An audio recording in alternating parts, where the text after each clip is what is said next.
Alhamdulillahi Rabbil Alamin, as-salatu as-salamu ala man la nabiyya ba'da. Jemi me gabimet që ndodhin apo që bëjnë disa në leximin e Kur'anit. Dhe kemi thënë që qëllimi me gabimet tonë nuk janë gabimet që mund t'i bëjë një musliman që sa po ka filluar të lexojë, të mësojë leximin e Kur'anit. Por bëhet fjalë për gabime që kalojnë dhe në bidate, për mënyrën e leximit apo përdorimit të leximit të Kur'anit në formë të gabuar. Dhe nga gabimet e radhës që përcjell apo që tregon autori, Sheikh Bekr Abu Zeidi, Allahu mëshiroft, në librin e tij, thotë leximi i Kur'anit në mënyrë të shpejtë, si një poezi. Ka disa poezi që lexohen shpejt, dhe qëllimi këtu me shpejtësinë është ajo shpejtësi që çon në pasaktësi në lexim, pra ha shkronja, ha zanoret, gjë që sjell ndryshimin e fjalëve, ndryshimi i fjalëve pastaj sjell humbje në kuptimeve të ajeteve, Dhe ky është qëllimi me shpejtësinë. Por nëse është një shpejtësi e natyrshme në lexim, duke ruajtur rregulla, duke lexuar sakt, atëherë nuk ka ndonjë problem. Për shembull, ka nga kënduesit e Kur'anit që këndojnë më shpejt se disa të tjerë. Pra janë të shpejt në leximin e tyre. Disa janë të avashtë, disa janë mesatar. Nuk ka problem. Nëse kjo shpejtësi nuk çon në gabime, në tajwid. Por është shpejtësi e natyrshme, pra që kështu e këndon ky Kur'ani, jo se po nxiton, por kështu e ka ky këndimin e Kur'anit. Dhe i ruan rregullat e tajwidit, atëherë nuk ka problem për diçka të tillë. Por nëse është ndryshe, atëherë kjo është nga gabimet. Për shembull, siç mund të ndodhë kryesisht në teravi. Janë disa imam që Fatihan surët mbrapa me një shpejtësi të papame.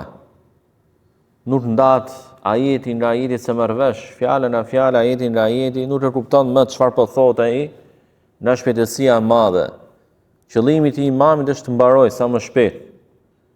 Dhe jo që të falet. Pra të ndonë me shpejtësi të tillë. Alhamdulillah Rabbil Alamin Arrahmanir Rahim Maliki Yawmiddin Iyyaka na'budu wa iyyaka nasta'in. Subhanallah. Kjo është lojë me librin e Allahut. Afala yatadabbaruna al-Quran? A nuk meditojnë ata në Kur'an? A mund të meditojë, a mund të përqendrohet? A është si mund dalësh para Allahut me një namaz të tillë? Si mund t'ja dedikosh Allahut një namaz të tillë? Kjo është turp, është tallje. Edhe pse ndoshta një jetin se ka kurrë të tillë. Por forma, mënyra është tallje. Ka pa adhuron ti në këtë mënyrë. Krijuesin të gjithë pushtetshmin, me këtë lloj forme, me këtë lloj namazi, me këtë lloj leximi Kur'ani. Kjo është ajo shpejtësi e ndaluar.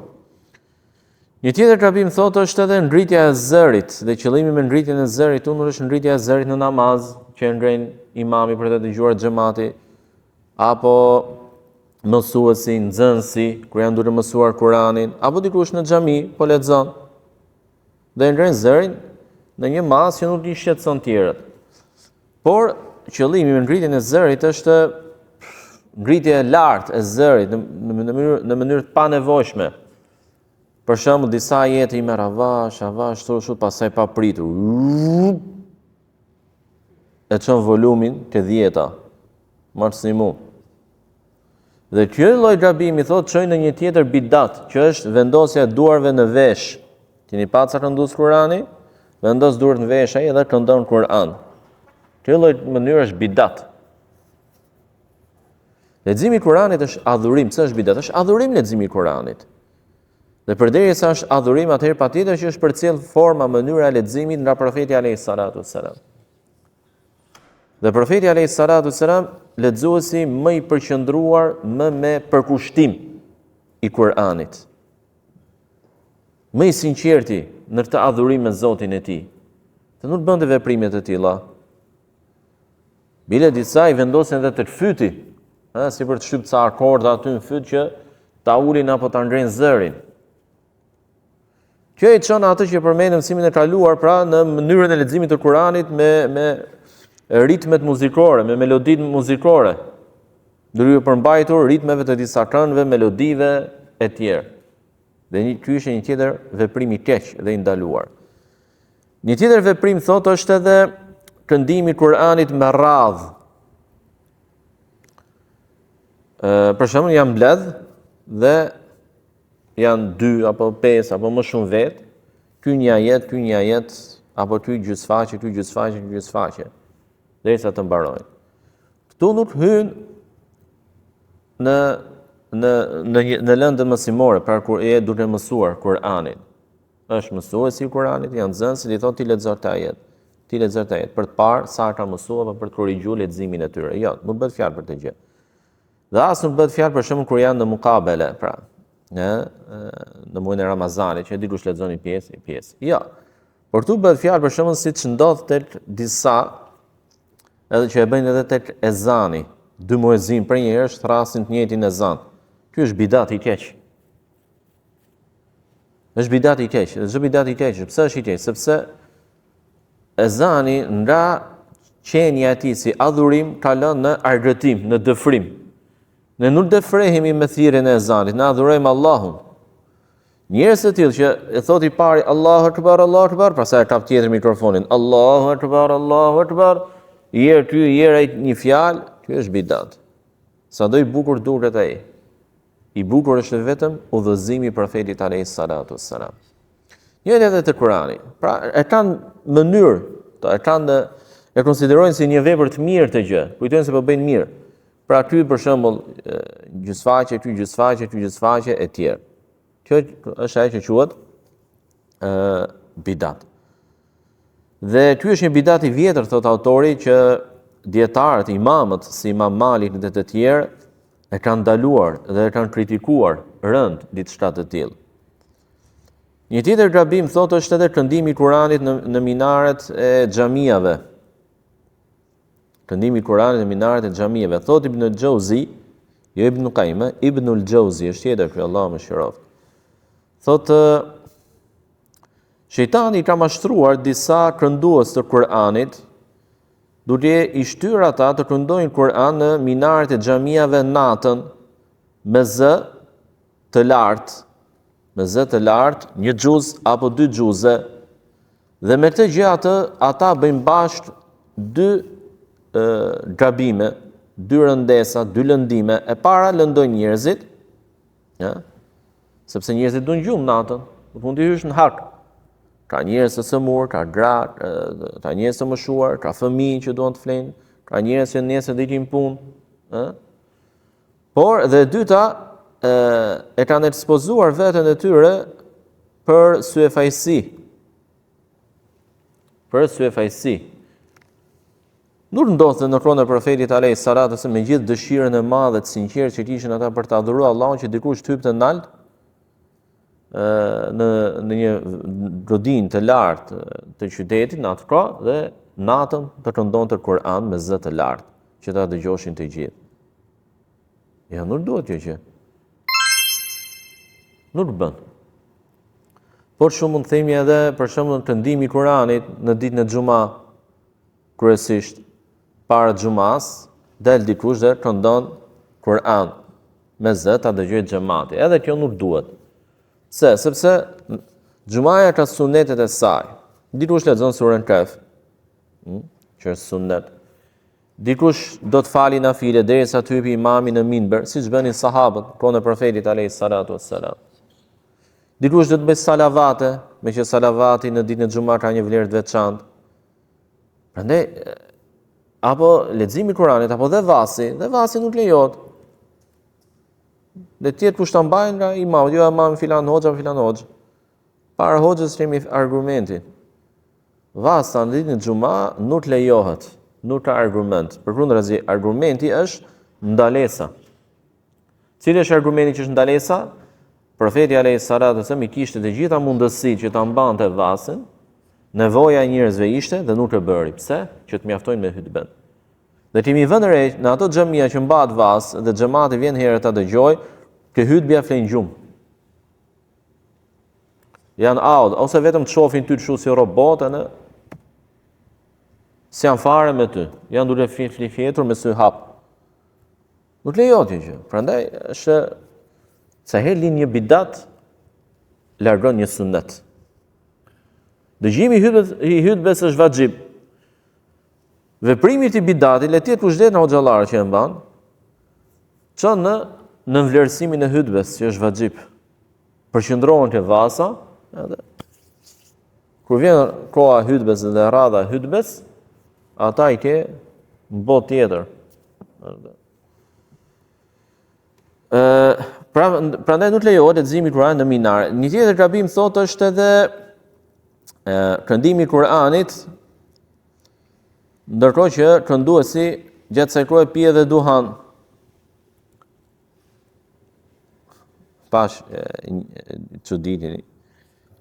Atë do të rroj shembull konkret.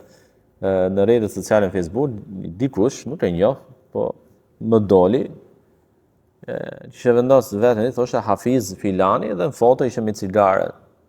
Kështu, anë që dal foto. Hafizi me cigare. Që ka. Përderisa për me dietari ka. Pra lexojnë Kur'an, pin duhan, etj. Allahu na ruaj. Apo në një mexhlis ku pihet duhani. Pra ku bëhet një gjunaf. Apo në vende të ndyra, të papastra, të pista, siç janë banjot e tjerë. Dhe thot dietar, autori Allah më shëro se dietarët e kanë ndaluar rreptësisht diçka të tillë, vepruesin të bëj diçka të tillë.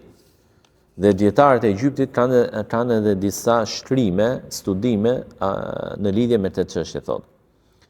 Një tjetër gabim thotë është këndimi I Kuranit me ato forma leximi qiraete që janë shadhe.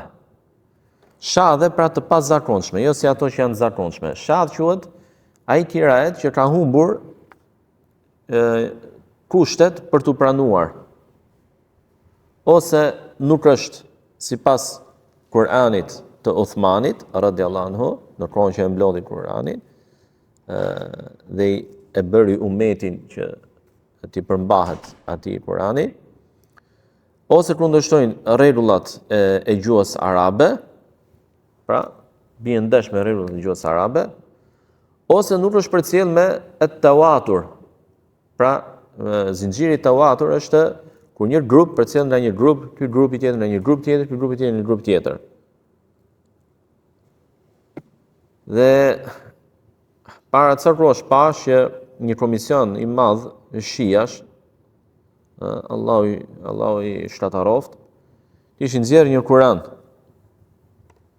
me kopertinë të njëjtë si Kurani zakonisht I jeshil që është, arabisht me të njëjtin dizajn, detaje e tjerë, në gjuhën arabe, dhe ky ishte Kurani I Fatimes, thonë ata. Është Kurani nga Iblisi, jo I Fatimes radhiyallahu ta'ala anha. Dhe prandaj ky është akoma dhe më keq, se ky është trillim fare. Kurse thot autori dhe sjellin fjalët e Ibn al-Jauzi në lidhje me këndimin e Kuranit me këto lloj qiraete që janë shadhe, pra që nuk I kanë këto kushtet, këto tre kushte për t'u pranuar si mënyrë leximi. Thot Ibn al-Jauzi në librin e tij Talbisul Iblis, mashtrimit e Iblisit, thotë prej mashtrimeve të shejtanit, të Iblisit, është që njëri prej tyre, pra prej lexuesave, mësuesve të Kuranit, merret me qiraetet e pazakonshme, pra që janë shadhe, dhe me grumbullimin e tyre, duke shpenzuar pjesën më të madhe të jetës së tij në mbledhjen, sistemimin dhe mësimdhënien e tyre. Kjo e pengon ndërkohë nga njohja e farzeve dhe detyrimeve fetare. Pra I ka mangësi të thelbësuara në çështjet elementare që duhet i ditë çdo musliman, si të fali namazin e tij, abdesin e tij e tjerë, ndërkohë merret me dituri që nuk janë primare për të. Apo që janë edhe shadhe, pra të pazakonshme. Madje mund të shohësh, thot një imam xhamie, që merret me mësimdhënien e leximit të Kur'anit, por nuk di se çfarë prish namazin. Ndoshta dëshira për të bërë i njohur dhe për të zënë vend përpara njerëzve midis tyre pra, e shtyn atë deri aty sa të mos pranojë të ulet para dietarëve dhe të marrë dije prej tyre nga frika se mos shihet nga njerëzit si ignorant, si i paditur. Sigur të mendonin thellë, do ta kuptonin se qëllimi është, pra me leximin e Kuranit, mësimin e tij, së pari, ruajtja e Kur'anit dhe leximi i drejtë i tij. Pastaj kuptimi i tij, pastaj të vepruarit sipas tij, pastaj përkushtimi ndaj asaj që e përmirëson shpirtin dhe i pastron moralet. E më pas, angazhimi me dijet më të rëndësishme të shariatit. Ndërhumbjet më të mëdha është përdorimi i kohës në gjëra, ndërkohë që të tjera janë më të rëndësishme dhe më prioritare. Hasan al-Basriu thot, Allahu mëshiroft, ka thënë: Kur'ani u shpall që të punohet sipas tij, por njerëzit e morën leximin e tij si vetë veprën. Pra u përqendruan tek leximi i Kur'anit dhe jo tek meditimi, përfitimi, kapja pas tij, të vepruarit me të, zbatimi i tij në jetën e tyre e tjerë. Ja. Lexojnë Kur'an. Kjo gjë siç thot, pra nuk duhet të ndodhë siç thot në të çështje autori. Ata mbarojmë inshallah të çështje. Pastaj thot, tjetër është thot leximi i dy tjera ajeteve apo më shumë në të njëjtin ajet Kurani. Pra mund të jetë dikush që di disa tjera ajete, mënyra e leximit dhe që njerëzit ta kuptojnë, i erët në të njëjtin ajet sjell 2-3 apo dhe më shumë, apo një pjesë të surës kështu dhe një pjesë me kirajetet e tjera. Kjo gjë nuk lejohet, sepse është shpërqendrim për njerëzit, është rëndes për njerëzit, sidomos kur është xhamat që di vetëm një lloj kirajeti. Për shembull, në Shqipëri është hafs. Përgjithsisht është në Shqipëri, jo përgjithsisht, por kryesisht është hafs. Në Afrikën Veriore është tjetër. Vendet tjera janë përhapura 2 apo edhe më shumë lloj kirajetesh. Por nuk lejohet që në namaz ti në një ajet apo në të njëjtën sure të këndosh me 2 apo më shumë kirajete, por vetëm me një, me atë që e fillove, me atë do e përfundosh. Me atë që e fillove, me atë që do e përfundosh. Dhe kur je në një xhamat që di këtë lloj kirajeti, me atë do këndosh. Me atë do këndosh. Këtu nuk hyn, thot autori Allahu mëshiroft, çështja ora e mësimit. Pra, kur nxënësi po mëson kirajetet, mënyrat e leximit të Kur'anit dhe në të njëjtin ajet e këndon me disa mënyra të Kur'anit, për ta përforcuar apo për ta dëgjuar mësuesit i tij që sa i saktë është në këtë gjë, nuk hyn kjo çështje këtu. Tjetër thot dhe fundit për sot është posaçërimi i një kohe, posaçërimi i një ajeti apo një sureje me lexim pas namazit farz apo nafile, apo në një kohë të veçantë, apo në një gjendje të veçantë, apo në një vend të veçantë e tjerë, për të cilat nuk ka argument. Ne e dim që mbas namazit farz vijnë hadithe të sakta, të pranueshme në dietarët, leximi i ajetit Kursi dhe leximi i 3 sureve të fundit të Kur'anit, Qul huwallahu ahad, Qul a'udhu birabbil falaq, Qul a'udhu birabbin nas. Kjo është e ligjësuar sepse ka argument. Por janë disa, ndoshta një pjesë e juaj edhe mund të kenë parë, në disa vende të veçanta që mbas namazit i kindis në ditë xumaja apo dhe në ditë tjera e kanë si rregull që këndojnë Kur'an. Qoftë të njëjtin ajet apo sura apo dhe të ndryshme, por e posaçërojnë në kohë. Për të gjë nuk ka argument dhe bëjnë bidat. Edhe pse po këndojnë Kur'an. Edhe pse po këndojnë Kur'an. Por kur një adhurim që është i pakufizuar, i papërcaktuar, i pakushtëzuar në kohë, vend, gjendje, mënyrë, ti e kushtëzon, e përcakton, e veçon në një kohë, në një vend, në një gjendje, atëherë kalon në bidat. Leximi i Kuranit është i ligjësuar në çdo kohë. Por kur ti bën një kohë të veçantë, që përveç kohëve të tjera bën dhe një kohë të veçantë, e bën si rregull. Për shembull, pasi kindis së çdo xumaje, ti këndon, për shembull, ajetit e fundit të surës El-Hashr, që i këndojnë përgjithsisht, atëherë tu kalon në bidat. Si e këndojnë? Këndojnë, sa për mbarojnë atë namazi, falin sunetet, bëjnë tesbih, kjo është një tjetër bidat, tesbih pas suneteve dhe pas farzit, dhe pastaj këndojnë Kur'an. Këndon imami. Ndërkohë që në xhami mund të ketë njerëz që janë duke u falur, do janë duke falur akoma i shpërqendron. Elusim Allahu subhanahu wa ta'ala të na japë diturinë në fenë e tij, të na ruajë neve nga devijimi dhe mandrasit në të. Subhanakallahumma bihamdik, ashhadu an la ilaha illa anta astaghfiruka wa atubu